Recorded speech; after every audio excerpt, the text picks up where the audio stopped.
Buenas noches, Clan Nocturno. Déjanos en los comentarios desde dónde nos estás escuchando hoy y qué hora es ahora. Vamos a empezar ya.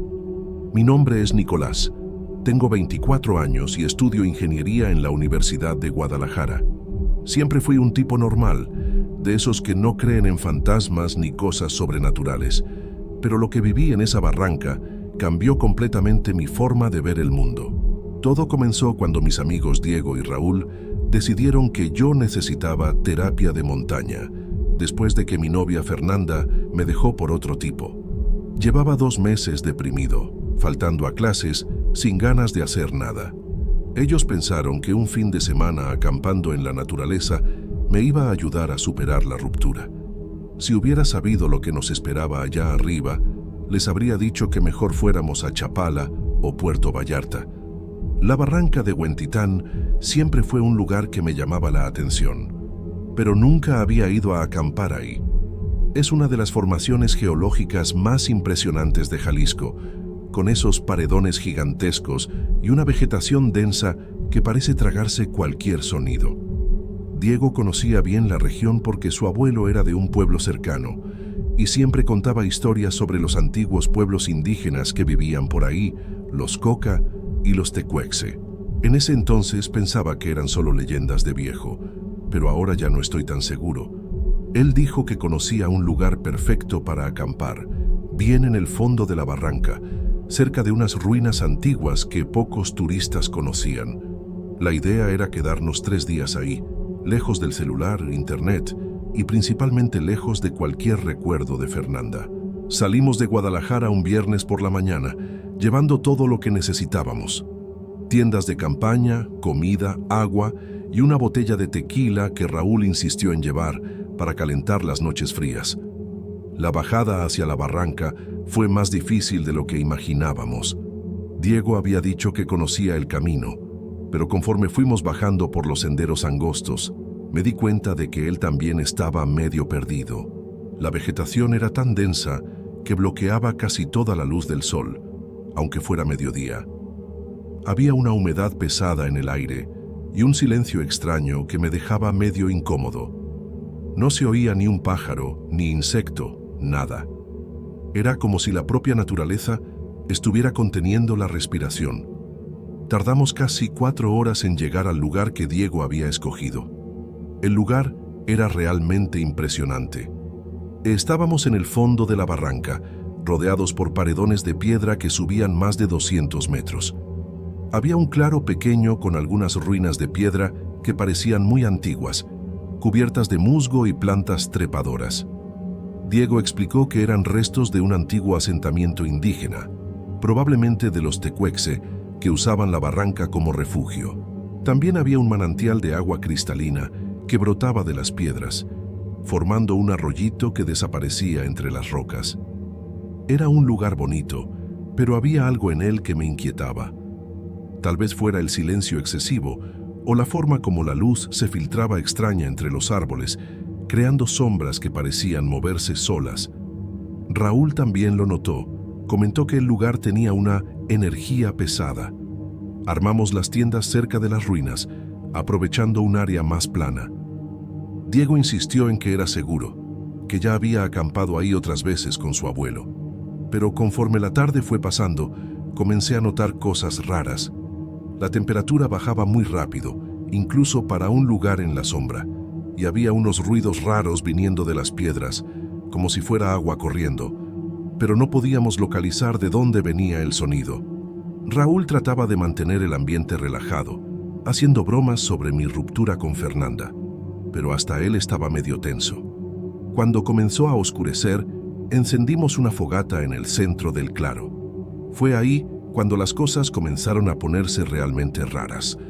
El humo de la fogata, en lugar de subir normalmente, se quedaba abajo, esparciéndose por el suelo como si fuera más pesado que el aire. Alrededor de las 9 de la noche, comenzó a formarse una neblina densa que venía de las profundidades de la barranca. Al principio nos pareció normal. Después de todo, estábamos en un lugar húmedo, rodeado de agua. Pero esta neblina era diferente. Era demasiado espesa y tenía un color medio grisáceo que no parecía natural. En cuestión de minutos, se apoderó de todo el claro, reduciendo nuestra visibilidad a menos de 2 metros. La fogata se veía con una luz extraña, medio amarillenta, que apenas podía atravesar la neblina. Lo más raro es que la neblina parecía tener vida propia, moviéndose en espirales y formando dibujos en el aire. Diego trató de explicar que era normal en barracas, que la humedad creaba esos fenómenos, pero su voz estaba temblorosa. Hasta él estaba asustado. Fue cuando escuchamos los primeros sonidos extraños. Comenzó como un murmullo bajo, como si alguien estuviera platicando a lo lejos. Dejamos de hablar y nos quedamos escuchando, tratando de identificar de dónde venía el sonido. No era viento, porque no había nada de viento. No eran animales, porque el sonido era claramente humano. Eran voces, varias voces, hablando en una lengua que no podíamos entender. Raúl sugirió que fueran otros campistas, pero Diego negó con la cabeza. Él dijo que conocía bien esa región y que era muy difícil llegar hasta ahí. Probablemente éramos las únicas personas en un radio de kilómetros. Las voces se fueron haciendo más altas, más claras, y comenzamos a darnos cuenta de que eran cantos o rezos en una lengua indígena. Era bonito y aterrador al mismo tiempo, como si estuviéramos oyendo ecos de un pasado muy distante. La neblina se fue poniendo aún más densa y comenzamos a ver formas moviéndose dentro de ella. Al principio pensamos que fueran solo trucos de la luz de la fogata, pero las formas eran muy definidas para ser ilusión. Parecían personas caminando alrededor de nuestro claro, siempre manteniendo distancia, siempre en la orilla de nuestra visión. Cuando tratábamos de mirar directamente, desaparecían, pero en la visión periférica podíamos ver claramente que eran figuras humanas. Diego estaba visiblemente nervioso, moviendo el fuego constantemente para mantener las llamas altas. Murmuró algo sobre almas en pena, sobre los antiguos habitantes de la barranca que nunca habían encontrado descanso. En ese momento pensé que solo estaba tratando de asustarnos, pero la forma como hablaba, con miedo real en la voz, me hizo darme cuenta de que él creía en lo que estaba diciendo. Fue alrededor de la medianoche que él apareció. Primero escuchamos pasos acercándose, bien despacio, pisando ramas secas. El sonido era muy claro, muy real, diferente de los murmullos y las formas en la neblina. Los tres nos pusimos tensos, mirando hacia donde venía el sonido. La neblina se abrió como una cortina y vimos a un hombre viejo caminando hacia nosotros. Era un señor como de unos 70 años, chaparrito, con cabello blanco largo y piel bien morena, quemada de sol. Usaba ropa sencilla, medio rasgada, y cargaba un bastón de madera en la mano. Lo más extraño es que él no parecía afectado por la neblina. Podía moverse con total facilidad, como si viera perfectamente en medio de esa oscuridad. Cuando llegó cerca de la fogata, nos sonrió y dijo: «Buenas noches, muchachos. ¿Están perdidos?». Su voz era calmada, pero había algo en ella que me dio escalofríos. Diego fue el primero en responder, explicando que estábamos acampando, que conocíamos la región. El viejo se rió bajito y negó con la cabeza. «Nadie conoce realmente esta barranca», dijo. «Yo llevo más de 50 años caminando por aquí y todavía me sorprende». Se sentó en una piedra cerca de la fogata sin pedir permiso, como si fuera dueño del lugar. La luz del fuego iluminaba su cara de una forma extraña, creando sombras profundas en sus ojos. Raúl le ofreció tequila y el viejo aceptó, bebiendo directo de la botella sin hacer mueca. «Ustedes vinieron en mal momento», dijo, mirando alrededor. «La neblina está muy espesa esta noche. Es cuando los antiguos salen a caminar». Le pregunté qué quería decir con los antiguos y me miró con una expresión seria. «Los que vivían aquí antes, muchacho, los Coca, los Tecuexe. Esta barranca era sagrada para ellos. Aquí hacían sus ceremonias, aquí enterraban a sus muertos». Señaló las ruinas con el bastón. «Esas piedras que ven ahí no son solo casas, son templos, lugares de poder. Y cuando la neblina baja así, tan espesa, es porque ellos están recordando los viejos tiempos». Diego le preguntó si era de la región, si conocía las historias de los pueblos indígenas. El viejo sonrió de nuevo, pero esta vez la sonrisa no llegó a los ojos.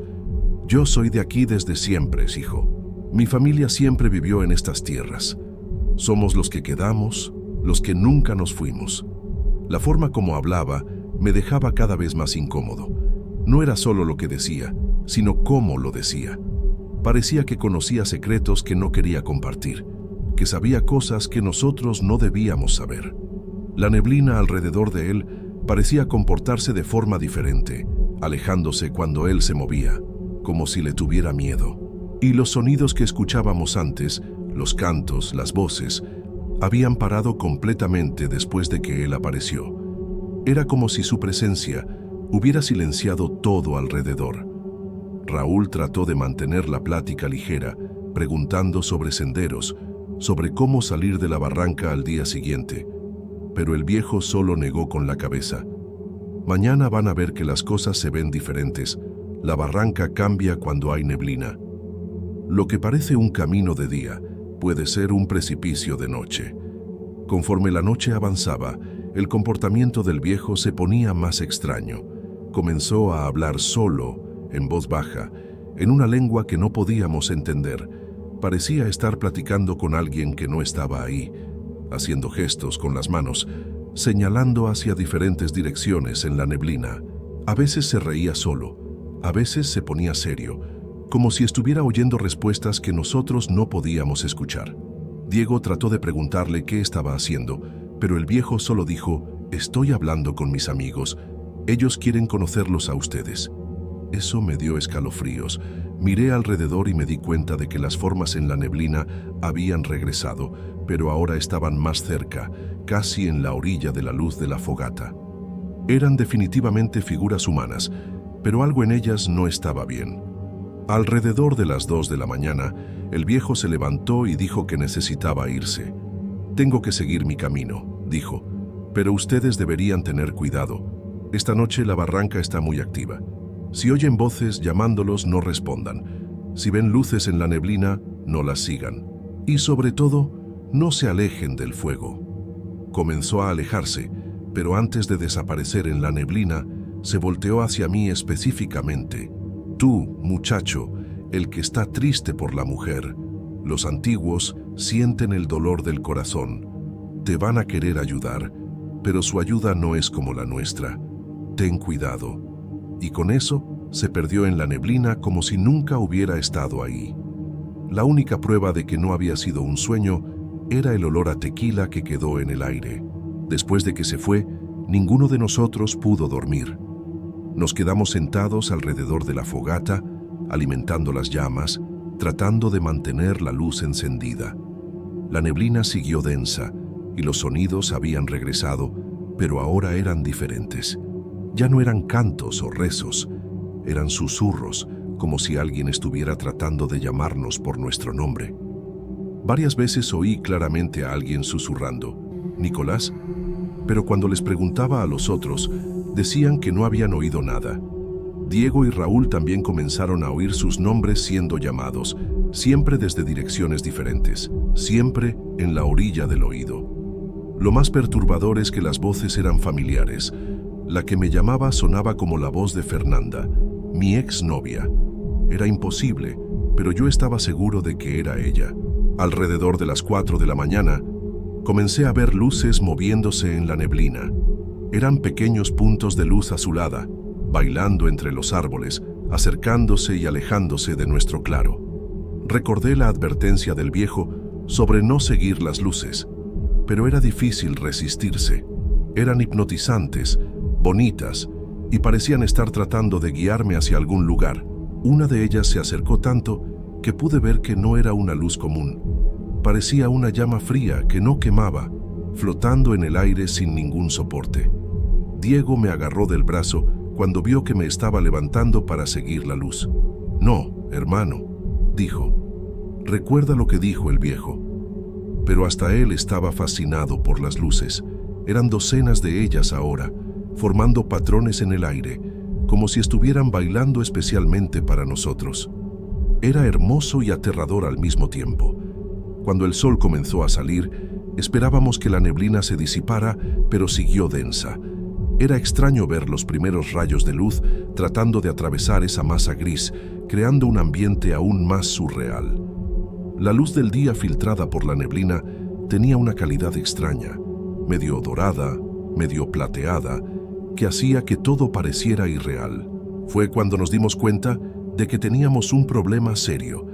Ya no podíamos identificar por dónde habíamos llegado la noche anterior. El sendero que usamos para bajar había simplemente desaparecido. Diego trató de orientarse por las ruinas, por las piedras, pero todo parecía diferente. Era como si la propia geografía del lugar hubiera cambiado durante la noche. Raúl comenzó a entrar en pánico, diciendo que estábamos perdidos, que íbamos a morir ahí. Yo trataba de mantener la calma, pero por dentro estaba aterrado. Decidimos esperar a que la neblina disminuyera antes de tratar de salir. Comimos algo, bebimos agua del manantial y nos quedamos observando alrededor, buscando alguna referencia que nos ayudara a encontrar el camino. Pero conforme las horas pasaban, la neblina no solo no disminuía, sino que parecía ponerse más densa. Era mediodía y parecía que estuviéramos en plena madrugada. La luz que lograba atravesar la neblina era débil, difusa, creando una atmósfera de sueño. Fue cuando comenzamos a escuchar los tambores. Era un sonido rítmico, constante, viniendo de algún lugar en las profundidades de la barranca. No era fuerte, pero era penetrante, como si estuviera viniendo de dentro de la tierra. Diego reconoció el ritmo. Dijo que era similar a los tambores ceremoniales que su abuelo le había mostrado en libros sobre los pueblos indígenas de Jalisco. Los tambores siguieron por horas, siempre en el mismo ritmo hipnótico. Y conforme tocaban, comenzamos a ver más cosas extrañas. Las ruinas parecían estar reconstruyéndose solas. Piedras que estaban caídas aparecían en su lugar. Muros que estaban destruidos se levantaban de nuevo. Era sutil.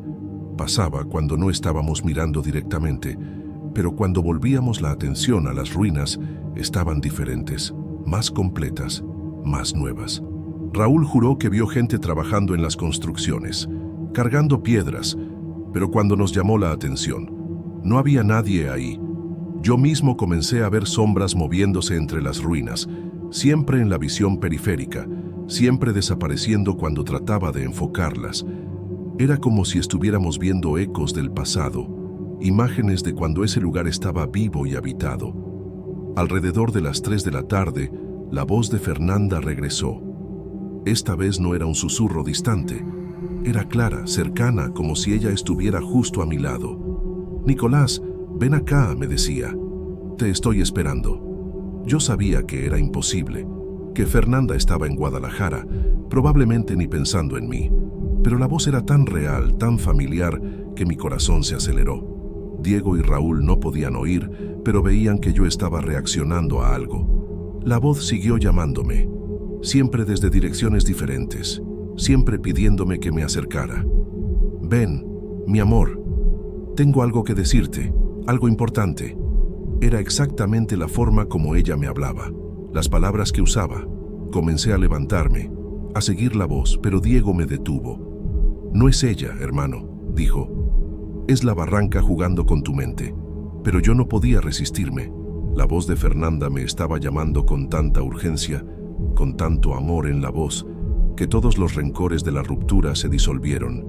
Me estaba pidiendo perdón, diciendo que había cometido un error, que quería regresar conmigo. Era todo lo que quería escuchar desde hacía meses. Me solté de Diego y comencé a caminar hacia donde venía la voz, entrando en la neblina densa. Oí a mis amigos gritando detrás de mí, pero la voz de Fernanda era más fuerte, más atractiva. Caminé algunos metros, siguiendo el sonido, hasta que de repente la neblina se abrió y me vi en un claro diferente. Las ruinas estaban completas aquí, como si fueran nuevas. Había gente vestida con ropa indígena, trabajando, platicando, viviendo sus vidas normalmente, pero algo estaba mal. No tenían sombra, y cuando se movían, era como si flotaran algunos centímetros arriba del suelo. Una mujer se acercó a mí. Era bonita, con rasgos indígenas marcados, usando un vestido colorido y collares de piedras. Pero cuando sonrió, me di cuenta de que no era Fernanda. Nunca había sido. La voz también había cambiado. Ahora hablaba en una lengua que yo no entendía, pero de alguna forma comprendía. Me estaba explicando que ese lugar era sagrado, que yo había sido llamado ahí por una razón. Dijo que los antiguos habitantes de la barranca sentían mi dolor, mi corazón roto, y querían ayudarme. Podía darme lo que más deseaba. Podía traer a Fernanda de vuelta, hacer que me amara de nuevo. Todo lo que necesitaba hacer era quedarme ahí, unirme a ellos, volverme parte de la barranca para siempre. La oferta era tentadora, pero algo en el fondo de mi mente gritaba que aquello estaba mal, que era una trampa. Fue cuando oí al viejo de nuevo. Su voz cortó a través de la ilusión como una navaja. «Nicolás, no escuches, regresa». Me volteé y lo vi parado en la orilla del claro, con la misma ropa de la noche anterior, pero ahora podía ver a través de él. Era translúcido, como un fantasma. Extendió la mano hacia mí, y cuando nuestros ojos se encontraron, entendí todo. Él no era un hombre vivo, era un alma en pena, probablemente de alguno de los antiguos habitantes de la barranca que se quedó atrapado ahí por siglos. Pero a diferencia de los otros, él todavía tenía compasión por los vivos. Todavía trataba de proteger a quien se perdía en ese lugar. «Ven conmigo, muchacho», dijo. «Tu lugar no está aquí. Todavía tienes vida que vivir». La mujer indígena gritó algo en una lengua antigua, pareciendo furiosa, pero el viejo me agarró firme y comenzó a jalarme de vuelta hacia la neblina. Caminamos juntos a través de la neblina, y él me fue contando su historia. Había sido uno de los últimos tecuexe en vivir en la barranca, antes de que llegaran los españoles. Cuando su pueblo fue exterminado, se refugió en las profundidades de la barranca y murió ahí, solo. Su alma se quedó atrapada, condenada a vagar por siglos, viendo a otros perderse como él se perdió. «Muchos han venido aquí con el corazón roto», dijo. «La barranca los atrae, les promete curar su dolor. Pero el precio es quedarse para siempre». Me explicó que los espíritus de los antiguos habitantes no eran malignos, pero estaban desesperados por compañía, por no quedarse solos en la eternidad. Usaban los dolores y deseos de los vivos para atraerlos, ofreciendo todo lo que la persona más quería a cambio de su alma. Muchos habían aceptado a lo largo de los años, y por eso la barranca estaba llena de almas perdidas. Cuando llegamos de vuelta a nuestro claro, Diego y Raúl estaban desesperados, gritando mi nombre y preparándose para entrar en la neblina detrás de mí. Se sintieron aliviados cuando me vieron, pero se extrañaron cuando les pregunté si habían visto al viejo que estaba conmigo. Miraron alrededor confundidos. Para ellos, yo había salido solo en la neblina y había regresado solo. El viejo había desaparecido de nuevo, pero antes de irse, me susurró al oído: «Ahora ya sabes la verdad. Diles a tus amigos que deben irse. La neblina va a empeorar cuando caiga la noche».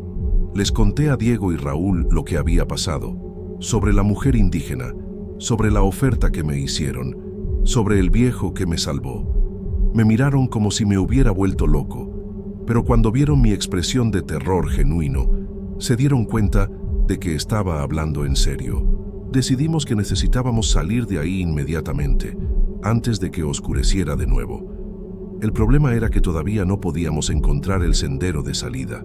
La neblina siguió densa, y todo parecía igual en todas las direcciones. Fue cuando el viejo apareció una última vez, solo para mí. Diego y Raúl no podían verlo. Señaló hacia una dirección específica y dijo: «Por ahí, muchacho. Sigan derecho hasta encontrar el arroyo grande. Después suban siguiendo el agua». Le agradecí y le pregunté por qué me estaba ayudando, por qué no había tratado de mantenerme ahí como los otros espíritus. Sonrió tristemente y respondió: «Porque yo también tuve el corazón roto una vez. Sé lo que es el dolor del amor perdido, pero también sé que el tiempo cura todo, si le das la oportunidad». Con esas palabras, desapareció definitivamente y supe que no lo volvería a ver. Guié a mis amigos en la dirección que había indicado, rezando para que estuviera en lo cierto. Caminamos por horas en la neblina, cargando nuestras mochilas y equipo, tropezándonos con piedras y raíces que no podíamos ver. A cada paso, yo esperaba oír de nuevo la voz de Fernanda llamándome, o ver las luces azules tratando de desviarme del camino, pero parecía que el viejo había hecho algún tipo de protección alrededor de nosotros, porque los fenómenos sobrenaturales habían parado. Todavía oíamos los tambores distantes, todavía veíamos sombras moviéndose en la neblina, pero nada trataba de impedirnos salir. Después de unas 3 horas de caminata, finalmente oímos el sonido de agua corriente, el arroyo que el viejo había mencionado. Era un riachuelo mucho más grande que el manantial de nuestro claro, bajando desde las alturas de la barranca. Seguimos el curso del agua, subiendo siempre, y poco a poco la neblina comenzó a ponerse menos densa.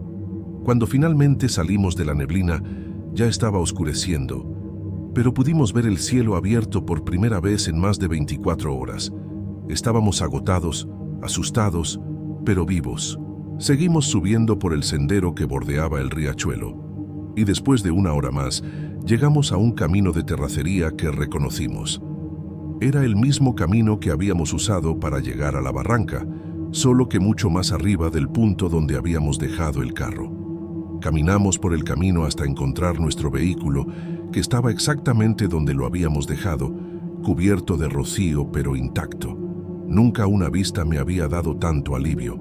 Echamos nuestro equipo en la cajuela y salimos de ahí lo más rápido posible, sin voltear atrás. Ninguno de nosotros quería pasar ni un minuto más cerca de esa barranca maldita. El viaje de regreso a Guadalajara fue silencioso. Cada uno estaba procesando lo que había pasado, tratando de entender si había sido real o si habíamos sufrido algún tipo de alucinación colectiva. Pero las evidencias estaban ahí. Habíamos entrado a la barranca un viernes por la mañana y salido el domingo por la noche. Habíamos perdido un día completo en la neblina, un día que parecía haber durado una eternidad. Nuestra ropa estaba empapada de humedad, nuestro equipo cubierto de una sustancia extraña que parecía ceniza volcánica, y todos teníamos la misma sensación de que habíamos escapado de algo terrible por muy poco. Diego juró que nunca regresaría a esa barranca y que le iba a avisar a su abuelo sobre lo que había pasado. Raúl se quedó callado durante todo el viaje, mirando por la ventana con una expresión asombrada que nunca le había visto antes. En los días siguientes, tratamos de volver a la rutina normal, pero era imposible olvidar lo que habíamos vivido. Yo regresé a clases en la universidad, pero no podía concentrarme. Cada vez que veía neblina, incluso la neblina normal de la mañana en Guadalajara, sentía escalofríos. Diego comenzó a investigar sobre la historia de la barranca de Huentitán, sobre los pueblos Coca y Tecuexe, tratando de encontrar explicaciones para lo que habíamos vivido. Descubrió que realmente había leyendas sobre personas que se perdían en la barranca y nunca más eran encontradas, sobre luces extrañas y voces que llamaban a los visitantes. También había relatos de un guardián de la barranca, un espíritu antiguo que a veces ayudaba a los perdidos a encontrar el camino de regreso. Todo coincidía con nuestra experiencia, lo que de cierta forma era reconfortante y aterrador al mismo tiempo. Lo más extraño es que la experiencia realmente me ayudó a superar la ruptura con Fernanda. Después de oír su voz en la barranca, después de casi aceptar la oferta sobrenatural de tenerla de vuelta, me di cuenta de que me estaba aferrando a una ilusión. El amor que sentía por ella se había transformado en obsesión, en desesperación. La mujer indígena en la neblina me ofreció exactamente lo que yo pensaba que quería, pero cuando vi el precio, mi alma, mi vida, mi humanidad, entendí que no valía la pena. El viejo tenía razón. El tiempo cura todo si le das la oportunidad. Comencé a salir de nuevo, a interesarme por otras personas, a construir una vida nueva sin Fernanda. Irónicamente, el campamento terapéutico que mis amigos habían planeado funcionó, solo que de una forma que ninguno de nosotros esperaba. Meses después, supe por casualidad que Fernanda había terminado con el tipo por el que me dejó. Una parte de mí se sintió tentada a buscarla, a tratar de reconciliarnos, pero recordé las palabras del viejo en la barranca. Recordé la oferta tentadora de los espíritus, de lo fácil que era perderse persiguiendo algo que ya había terminado. En lugar de buscar a Fernanda, seguí adelante. Conocí a otras personas, viví otras experiencias, y poco a poco el dolor de la ruptura se fue transformando en solo un recuerdo. Hoy, cuando pienso en esa experiencia en la barranca, no sé si fue real o si fue algún tipo de alucinación colectiva causada por la altitud, la humedad, el estrés emocional, pero en el fondo, eso no importa. Lo que importa es que aprendí una lección valiosa sobre dejar ir el pasado, sobre no aferrarse a ilusiones, sobre aceptar que algunas cosas simplemente terminan y que eso es parte de la vida.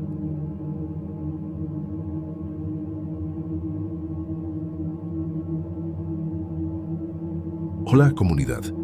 Fue en 2015, yo tenía 23 años y estaba haciendo trabajo voluntario en un orfanato en Guadalajara, México. Era parte de un proyecto de la universidad, ya saben cómo es, esas cosas que uno hace pensando que va a ser una experiencia padre y que se va a ver bien en el currículum. El orfanato quedaba en una parte medio retirada de la ciudad, un edificio viejo que parecía haber sido una escuela o hospital antes. Las paredes eran de ese amarillo deslavado que ves en edificios públicos viejos y había un olor raro en el aire, medio a humedad mezclado con desinfectante. Recuerdo que cuando llegué ahí por primera vez, pensé que sería solo una semana más ayudando a los niños y después regresaría a casa con esa sensación buena de haber hecho algo útil. Qué equivocado estaba. La directora del lugar era una mujer llamada Esperanza, una señora chaparrita como de unos 60 años que hablaba un español medio rápido para mí. Me enseñó todo el lugar el primer día. Los dormitorios, la cocina, la sala de juegos, que más parecía una bodega con algunos juguetes rotos tirados por el suelo. Había unos 20 niños ahí, la mayoría entre 5 y 12 años, todos con esa mirada medio perdida que tienen los niños abandonados. Pero uno de ellos me llamó la atención desde el primer momento. Era un niño como de unos 8 años, muy flaco, con cabello negro pegado a la cabeza y unos ojos oscuros que parecían muy grandes para su cara. Se llamaba Miguel y siempre se quedaba solo en un rincón, susurrando bajito para sí mismo. Los otros niños medio que lo evitaban, ¿saben? Como cuando sientes que hay algo raro con una persona, pero no puedes explicar qué. El segundo día, yo estaba ayudando en la hora de la comida cuando oí a Miguel hablando solo otra vez. Solo que esta vez pude entender algunas palabras en español. Estaba diciendo algo sobre la señora del vestido blanco, la señora del vestido blanco. Pensé que fuera algún juego de niño, ya saben, amigo imaginario y eso. Pero la forma como hablaba era extraña, muy seria para un niño de esa edad. No estaba jugando. Estaba platicando de verdad, como si hubiera alguien ahí a su lado respondiéndole. Me acerqué despacio y le pregunté en español medio quebrado con quién estaba hablando. Me miró con esos ojos hundidos y dijo que estaba platicando con la señora que vivía en el cuarto del final del pasillo. El problema es que ese cuarto había estado vacío por años, según Esperanza. Fue ahí cuando las cosas empezaron a ponerse raras de verdad. Durante el resto de la semana, comencé a ponerle más atención a Miguel. Tenía unas manías raras, como quedarse parado frente a puertas cerradas por varios minutos, como si estuviera oyendo algo del otro lado. Y siempre que pasaba por el pasillo principal, se paraba frente a ese cuarto vacío y saludaba con la mano, como si estuviera saludando a alguien. Una vez le pregunté a una de las trabajadoras sobre el niño y solo negó con la cabeza e hizo la señal de la cruz. Dijo que había llegado ahí hace unos 2 años, después de que sus papás murieron en un accidente, y desde entonces siempre había sido medio diferente. Usó esa palabra, diferente, pero por la forma como lo dijo, se notaba que era algo más serio que eso. El jueves de esa semana, yo estaba acomodando unos libros en la biblioteca improvisada del orfanato cuando oí a Miguel platicando otra vez. Solo que esta vez no estaba solo. Había otros 2 niños con él, sentados en el suelo formando un círculo. Me escondí detrás de un librero para oír mejor, y lo que oí me dio escalofríos. Miguel les estaba contando sobre las personas que lo visitaban durante la noche. Les describía con detalles cómo eran: una mujer de vestido blanco sin cara, un hombre viejo que arrastraba una pierna, un niño que lloraba sin parar. Y lo peor de todo, él sabía cosas sobre esas personas que un niño de 8 años no debería saber. Hablaba sobre cómo murieron, sobre las familias que dejaron atrás, sobre cosas que pasaron en el orfanato antes de que él llegara ahí. Lo que más me asustó fue cuando empezó a hablar sobre un incendio que había pasado en el edificio en los años 80.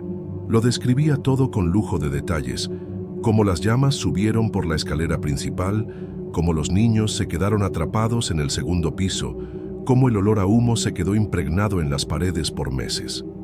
Yo sabía que eso no podía ser cierto, porque Miguel era muy chico para saber esas cosas, y nadie en el orfanato hablaba sobre el pasado del lugar. Pero la forma como lo contaba, con tantos detalles específicos, me dio una sensación horrible. Era como si hubiera estado ahí, como si hubiera visto todo pasar. Los otros niños escuchaban en silencio, con los ojos muy abiertos, y yo podía ver que creían cada palabra que él decía. Esa noche no pude dormir bien. Me quedé pensando en las cosas que Miguel había dicho, tratando de encontrar una explicación lógica para todo eso. Tal vez había oído a las trabajadoras platicando sobre la historia del lugar, o tal vez tenía una imaginación muy fértil e inventaba esas historias para llamar la atención.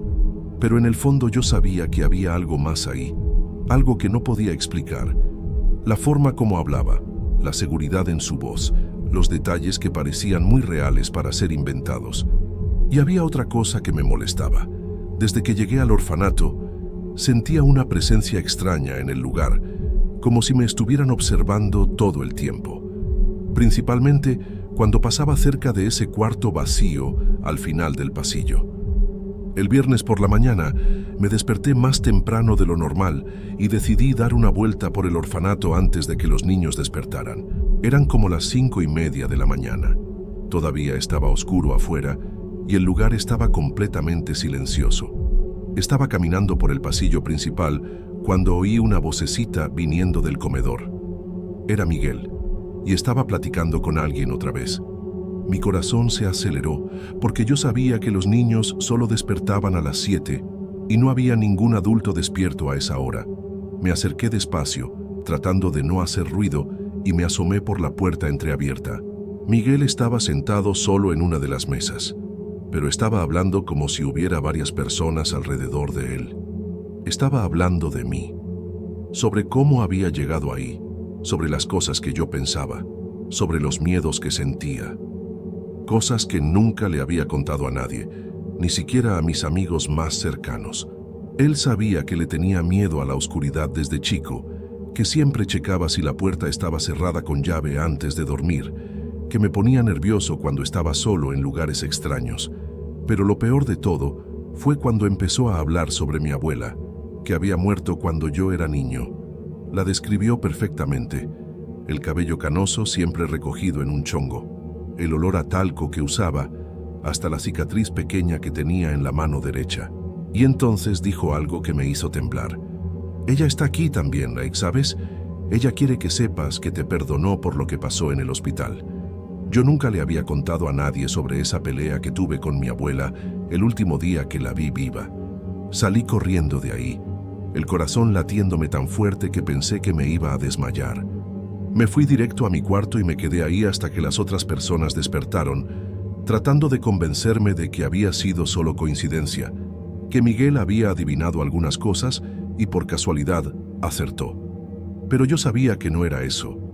No había forma de que supiera esos detalles sobre mi vida, sobre mi abuela, sobre cosas que nunca le había dicho a nadie.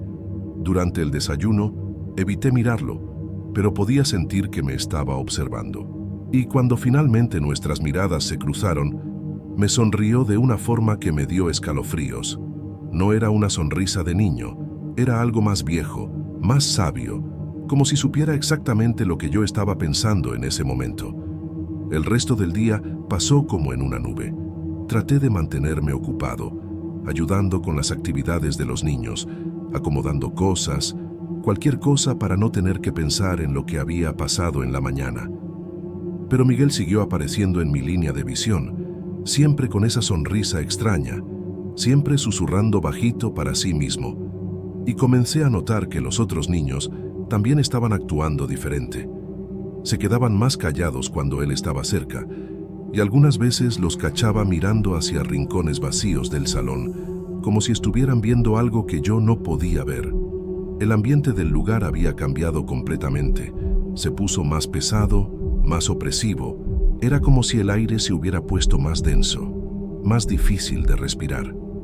Como a las 3 de la tarde, yo estaba en el patio con algunos niños cuando oí gritos viniendo de adentro del edificio. Era la voz de Esperanza y parecía desesperada.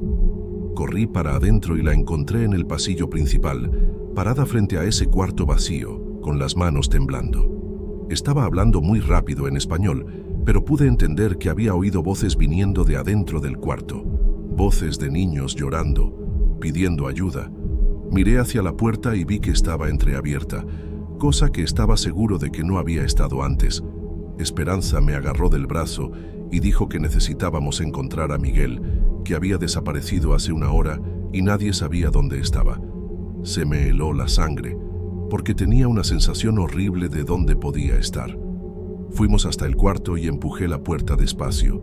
El lugar estaba oscuro, con olor a humedad y algo más, algo podrido que me hizo taparme la nariz con la mano.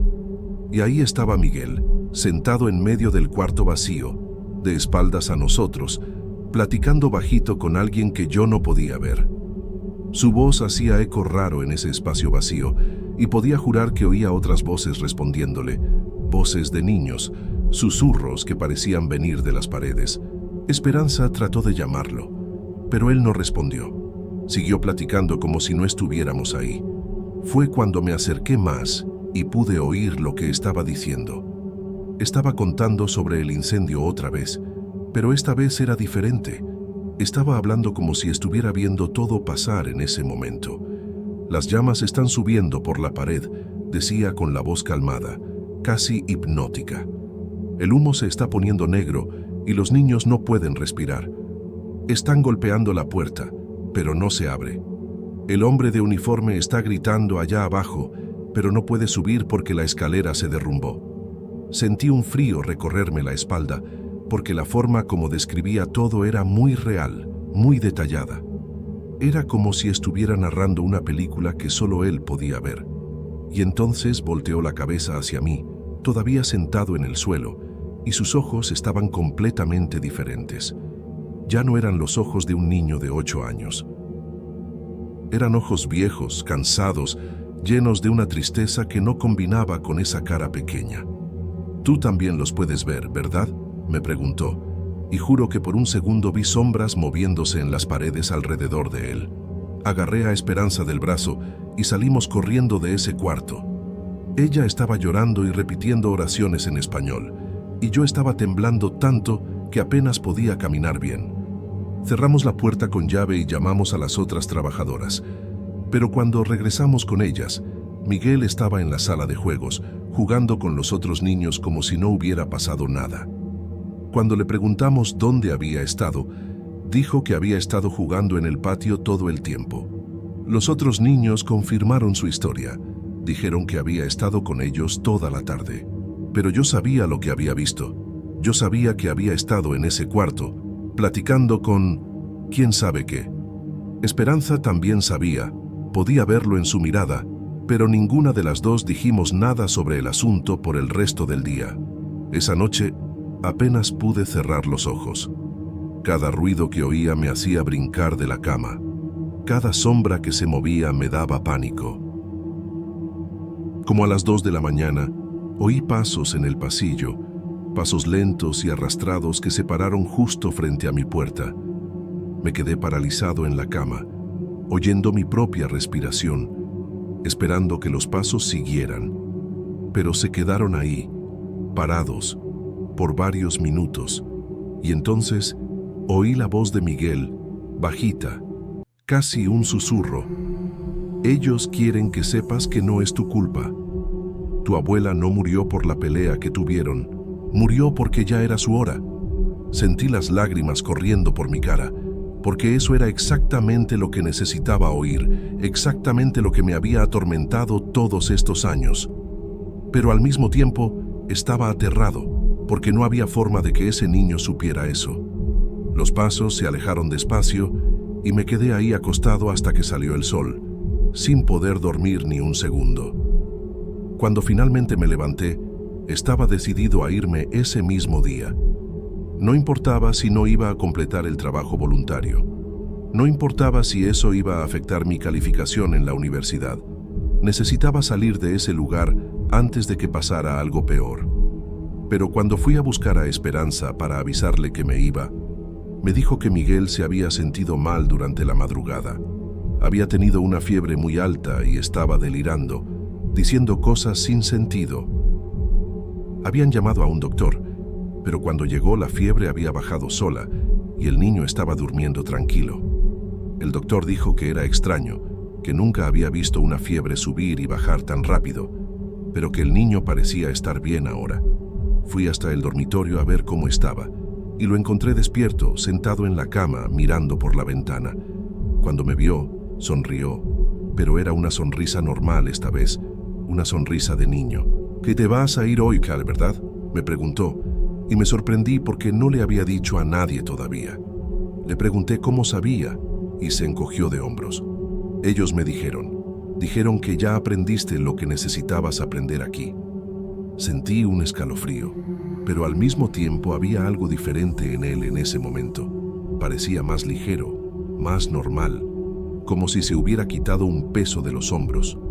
«¿Quiénes son ellos, Miguel?», le pregunté sentándome en la orilla de la cama.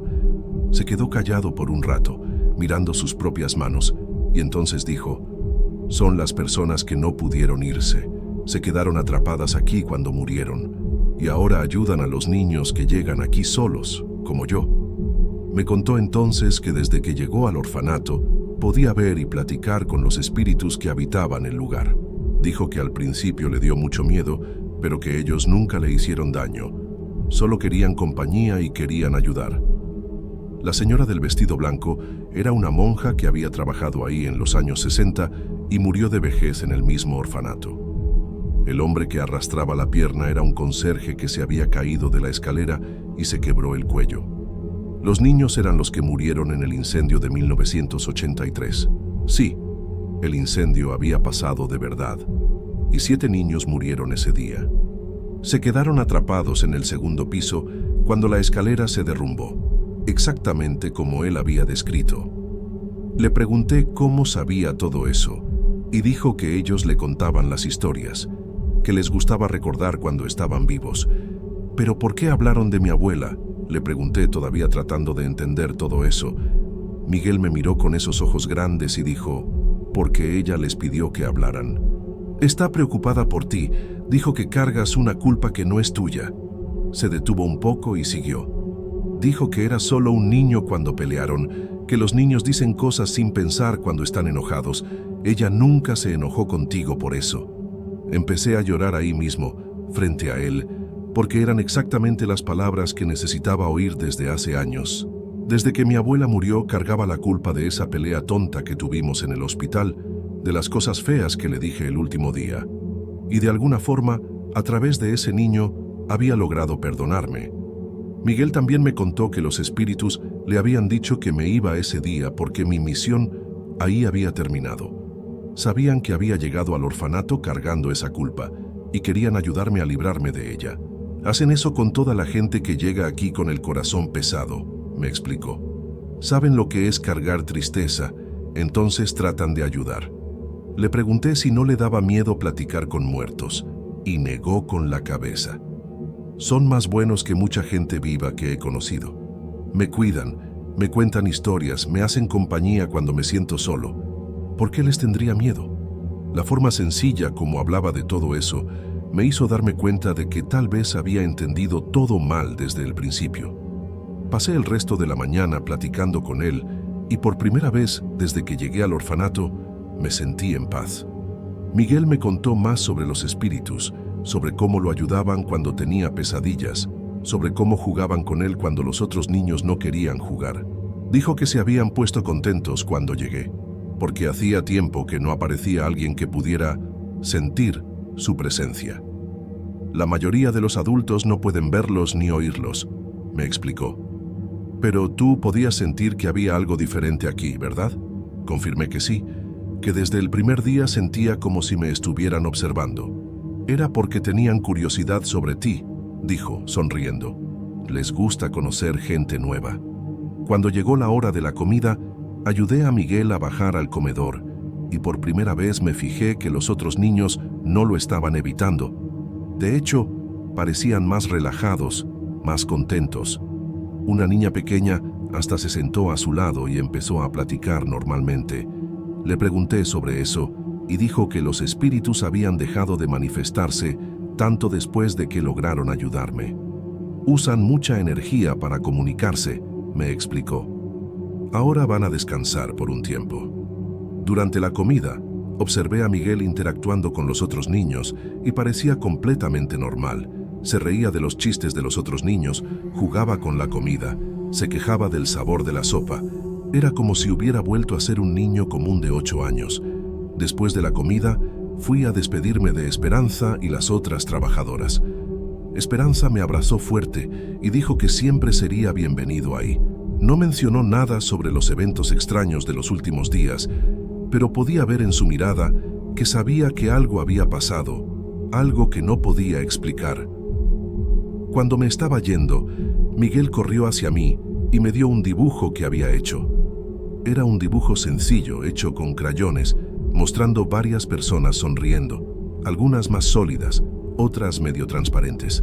Son ellos, dijo, señalando las figuras transparentes. Quisieron que los dibujara para ti, para que recuerdes que existen y que son buenos. Guardé el dibujo en la mochila y prometí que nunca me iba a olvidar de él ni de Miguel. Nunca pude conseguir una explicación para todo eso. Regresé a casa más confundido que nunca, pero con una certeza. Algo sobrenatural me había pasado esa semana. Todavía tengo el dibujo de Miguel guardado en la cartera y de vez en cuando lo veo y recuerdo esa semana loca. La culpa que cargaba sobre mi abuela desapareció y pude hacer las paces conmigo mismo. También empecé a creer que existe algo más allá de la muerte, que los espíritus de las personas que amamos siguen cerca de alguna forma. A veces, cuando estoy solo en casa, siento una presencia familiar, un olor a talco, y sé que es mi abuela visitándome. Ya no le tengo miedo a esas cosas, porque aprendí que no todos los muertos son espantos. Algunos son solo almas perdidas tratando de ayudar a los vivos.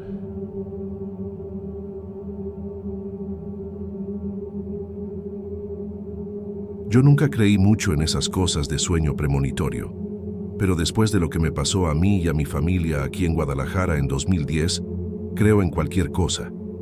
El asunto empezó unas 3 semanas antes de que la mudanza pasara de verdad. Yo estaba teniendo unos sueños rarísimos, siempre sobre la llegada de un nuevo vecino a la casa vacía de al lado de la mía.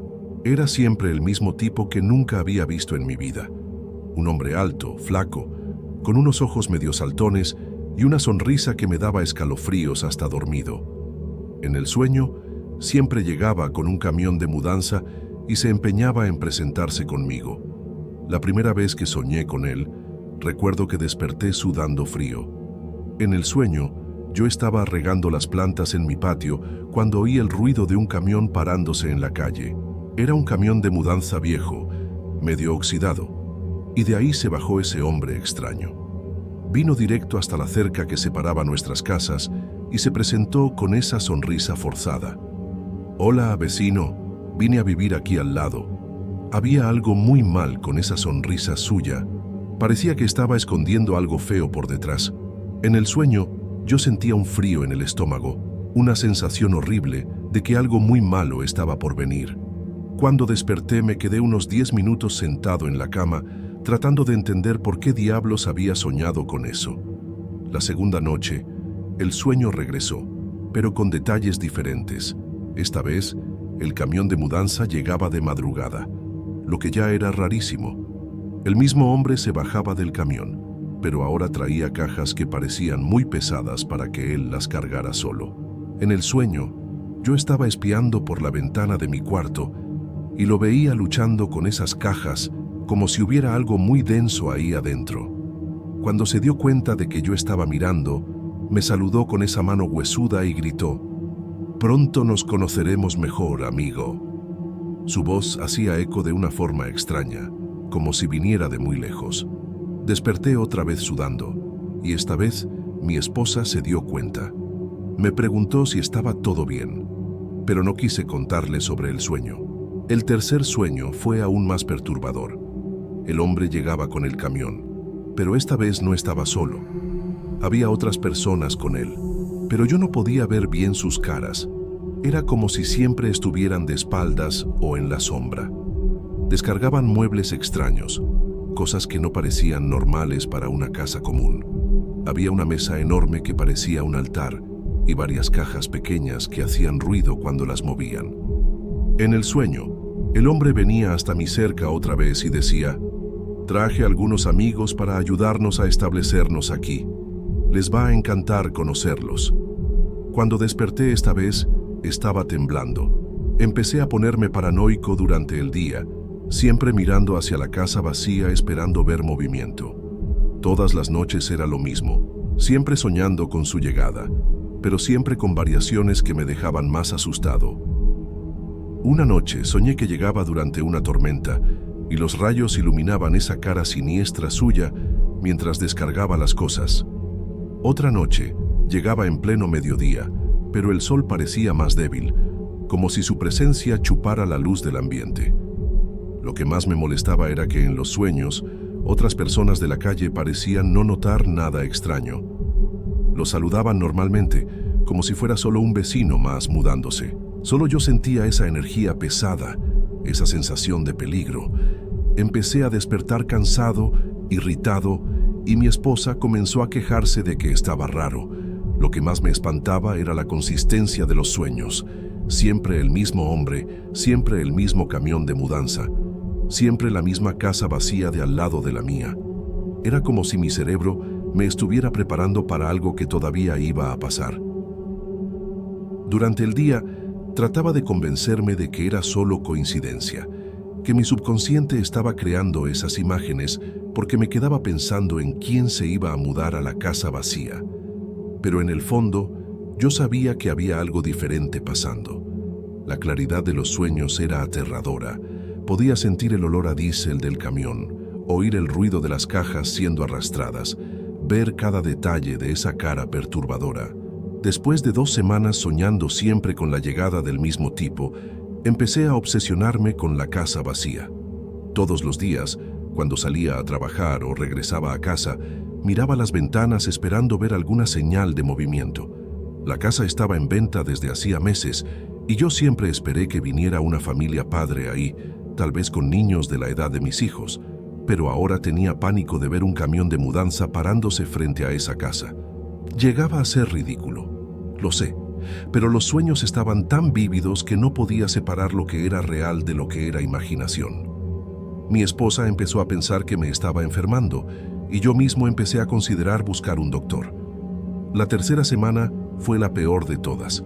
Los sueños sobre su llegada se pusieron más frecuentes y más detallados. Algunas noches soñaba que llegaba temprano por la mañana, otras que llegaba al final de la tarde. Pero siempre con ese mismo camión viejo y siempre con esa sonrisa perturbadora. En el último sueño antes de que la mudanza pasara de verdad, llegaba un sábado por la mañana y, después de descargar las cosas, venía hasta mi puerta con algo en las manos. Parecía un plato cubierto con un trapo. En el sueño decía: «Traje un regalito para celebrar nuestra nueva vecindad». Cuando desperté esta vez, estaba temblando y sudando. Era viernes, lo recuerdo bien, porque mi esposa comentó que parecía un zombie y que tal vez sería bueno que descansara el fin de semana. El sábado por la mañana, yo estaba desayunando en la cocina cuando oí el ruido de un motor pesado parándose en la calle.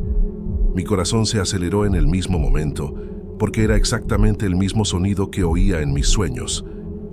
Corrí hasta la ventana de la sala y casi me desmayo cuando vi el camión de mudanza parado justo frente a la casa vacía. Era idéntico al de mis sueños, viejo, medio oxidado, con ese color azul deslavado. Por unos segundos me quedé paralizado mirando por la cortina, rezando para que fuera solo coincidencia, que el chofer fuera una persona completamente diferente del hombre de mis pesadillas. Mi esposa vino a preguntarme qué estaba pasando y solo pude señalar hacia la ventana sin decir nada. Cuando la puerta del camión se abrió y vi al hombre bajándose, sentí que las piernas se me aflojaron. Era él, exactamente él. La misma cara flaca, los mismos ojos saltones, la misma estatura. Hasta la ropa era parecida a la de los sueños, una camisa a cuadros medio gastada y unos jeans viejos. Miró alrededor como si se estuviera familiarizando con el barrio, y cuando sus ojos encontraron mi ventana, sonrió.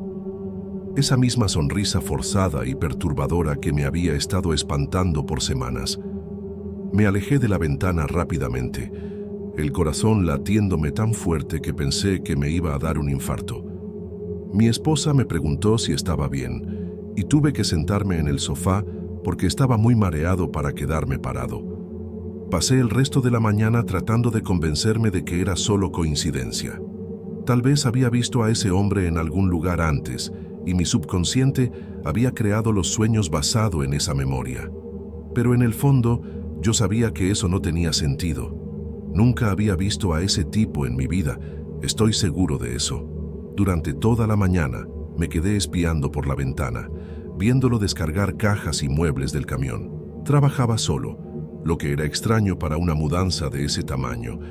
Las cajas parecían pesadas, pero las cargaba con una facilidad que no combinaba con su cuerpo flaco. Mis hijos se pusieron curiosos con el movimiento y querían salir a ver, pero inventé excusas para mantenerlos dentro de casa. Al final de la tarde, cuando pensé que había terminado la mudanza, oí que tocaron mi puerta. Se me heló la sangre. Sabía quién era antes de abrir. Mi esposa fue a atender, y yo la seguí tratando de parecer normal, pero con las manos temblando. Cuando abrió la puerta, ahí estaba él, con esa sonrisa que yo conocía tan bien de mis pesadillas. Se presentó como Roberto y dijo que acababa de mudarse a la casa de al lado. Su voz era exactamente como en los sueños, medio ronca, con un tono que trataba de ser amigable, pero sonaba falso.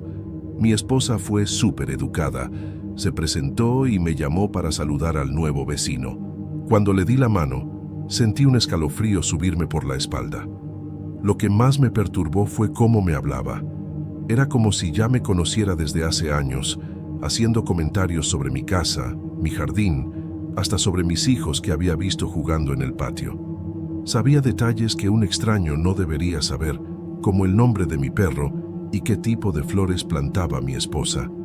Cuando mi esposa comentó que era raro que supiera esas cosas, se rió y dijo que era muy observador, que le gustaba conocer bien la vecindad antes de mudarse.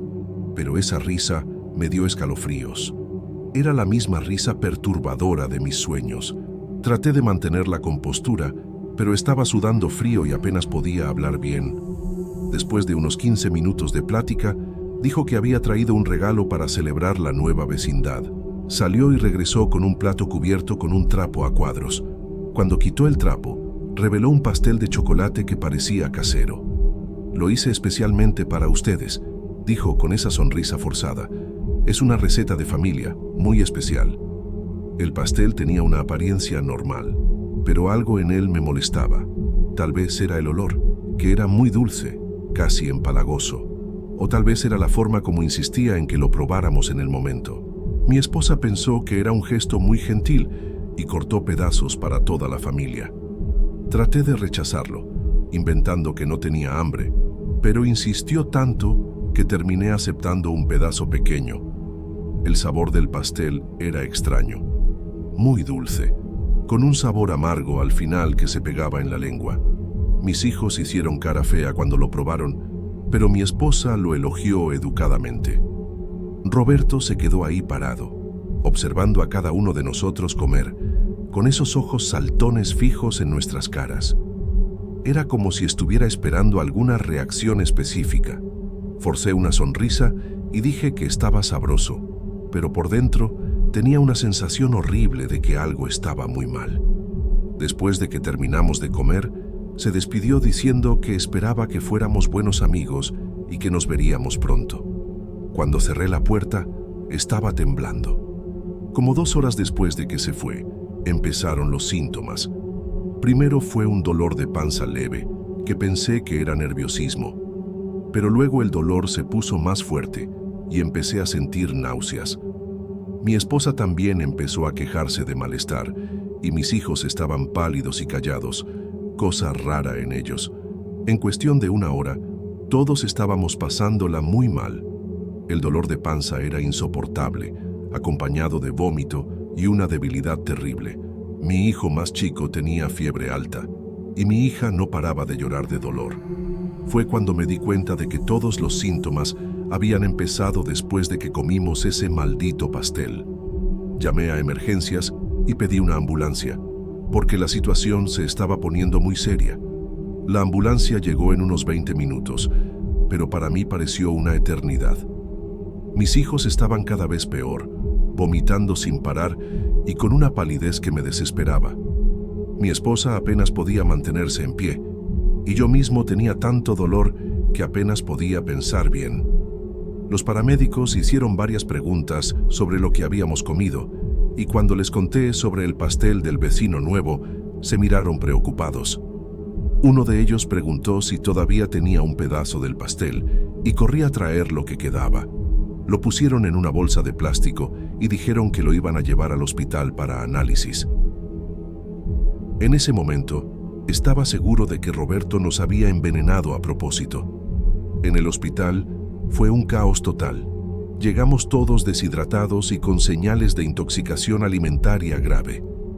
Los doctores nos hicieron lavado de estómago a todos, un procedimiento horrible que no le deseo ni a mi peor enemigo. Mis hijos estaban aterrados, llorando y preguntando por qué sentían tanto dolor.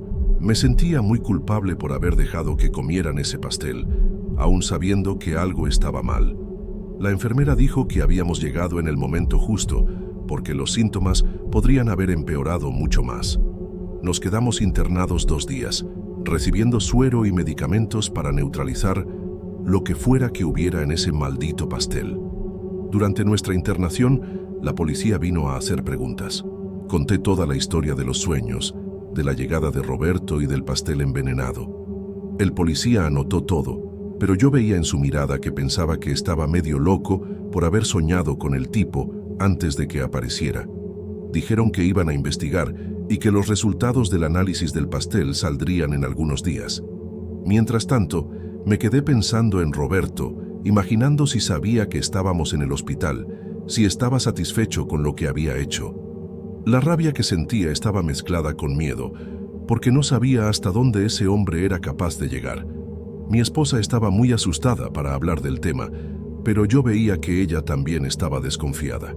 Cuando regresamos a casa el martes, lo primero que hice fue mirar hacia la casa de al lado. Estaba todo oscuro, sin ninguna señal de movimiento. Me pareció extraño, porque era media tarde y normalmente se ve alguna actividad en una casa donde alguien acababa de mudarse. Pero pensé que tal vez estaba trabajando o había salido a resolver cosas de la mudanza. Durante el resto de la semana, me quedé vigilando su casa, esperando ver alguna señal de vida. Mis hijos todavía se estaban recuperando, medio débiles y sin apetito. Cada vez que preguntaban sobre el vecino nuevo, cambiaba el tema. No quería asustarlos más de lo que ya estaban. El jueves llegó el resultado del análisis del pastel. El policía me llamó y dijo que habían encontrado una sustancia tóxica en la masa, algo que no podía especificar por teléfono, pero que definitivamente no era un ingrediente normal de pastel. Iban a emitir una orden de cateo para la casa de Roberto y querían que fuera a la delegación para dar más detalles sobre lo que había pasado. Cuando llegué ahí, el policía me dijo que habían tratado de localizar a Roberto en la casa, pero nadie contestaba. Habían tocado la puerta varias veces durante la semana y no obtuvieron respuesta. Empezaron a sospechar que había huido después de descubrir que estábamos en el hospital. El viernes por la mañana, la policía fue hasta la casa con la orden. Yo estaba en mi patio cuando vi los carros llegar y no me resistí a quedarme observando. Forzaron la puerta del frente y entraron a la casa. Después de unos 20 minutos, uno de los policías salió y vino a hablar conmigo. Dijo que la casa estaba completamente vacía. No había muebles, no había ropa, no había nada. Era como si nadie hubiera vivido ahí nunca. Pero lo más extraño era que no había ni polvo en el suelo, como si la casa hubiera sido limpiada recientemente. Solo encontraron algunas marcas en el suelo donde habían estado los muebles, pero nada más. Era imposible que alguien se hubiera mudado tan rápido y dejado la casa tan limpia. El policía me preguntó si estaba seguro de que había visto a Roberto descargando muebles y cajas el sábado. Claro que estaba seguro. Había pasado todo el día observándolo cargar las cosas. Pero cuando miré hacia la casa vacía, empecé a dudar de mi propia cordura. ¿Cómo era posible que una casa que estaba llena de muebles hacía pocos días estuviera completamente vacía? Y más importante, ¿cómo alguien logra mudarse completamente en cuestión de días, sin hacer ruido, sin camión de mudanza, sin nada? Yo había estado vigilando la casa toda la semana y no había visto movimiento alguno. Era como si Roberto hubiera simplemente desaparecido en el aire. La investigación continuó por algunas semanas más, pero nunca encontraron rastro de Roberto. Checaron registros de identidad, historial criminal, cualquier cosa que pudiera llevar hasta él, pero era como si el hombre nunca hubiera existido. El nombre que había dado era falso, y la descripción que di no coincidía con ningún sospechoso conocido. El caso terminó siendo archivado como intento de envenenamiento por persona desconocida. Pero yo sabía que no era solo eso. Había algo mucho más siniestro detrás de todo aquello. Los sueños, su llegada, el pastel envenenado, la desaparición sin dejar rastros, todo parecía parte de un plan muy bien elaborado. Pero, ¿un plan para qué? ¿Y por qué había escogido justamente a mi familia? Lo más extraño de todo era que, después de que Roberto desapareció, los sueños pararon completamente. Durante 3 semanas, había tenido pesadillas todas las noches, soñando con su llegada, y de repente, nada. Volví a dormir normalmente, como si mi cerebro supiera que el peligro había pasado. Eso me hizo pensar que los sueños realmente habían sido una especie de aviso divino, una forma de prepararme para lo que estaba por venir. Tal vez, si no hubiera soñado con él antes, habría estado más relajado, habría comido más del pastel, y las consecuencias podrían haber sido mucho peores. Tal vez los sueños salvaron a mi familia de algo mucho más terrible que una simple intoxicación. Algunas semanas después, empecé a investigar sobre casos parecidos en Internet. Quería saber si otras personas ya habían pasado por experiencias similares, si existían otros relatos de personas que habían soñado con eventos antes de que pasaran. Encontré varias historias de sueños premonitorios, pero ninguna igual a la mía. La mayoría era sobre accidentes o muertes, cosas que las personas lograban evitar por los sueños. Hoy, 5 años después, todavía miro hacia esa casa todos los días cuando salgo a trabajar. Sigue vacía, con un letrero de "se vende", que ya está deslavado por el tiempo. Nadie más se ha interesado en comprar la propiedad, y me quedo imaginando si otras personas también sienten la energía pesada que emana de ese lugar. Mis hijos, que en ese entonces eran pequeños, hoy son adolescentes y a veces preguntan sobre ese día que todos nos enfermamos. Siempre doy alguna excusa. Digo que fue solo una intoxicación alimentaria común. No quiero espantarlos con la verdad, al menos no todavía. Tal vez cuando sean más grandes les cuente la historia completa. Mi esposa y yo nunca más hablamos abiertamente sobre Roberto, pero sé que ella tampoco se ha olvidado. A veces la cacho mirando hacia la casa vacía con una expresión preocupada, como si estuviera esperando ver algún movimiento ahí adentro. Nunca lo ha admitido, pero estoy seguro de que ella también siente que aquello no fue un evento normal. La forma como apareció, como sabía detalles sobre nuestra familia, como desapareció sin dejar rastros, todo eso va más allá de la explicación racional. Y el hecho de que mis sueños hayan parado exactamente cuando él se esfumó, solo confirma que había una conexión sobrenatural entre nosotros.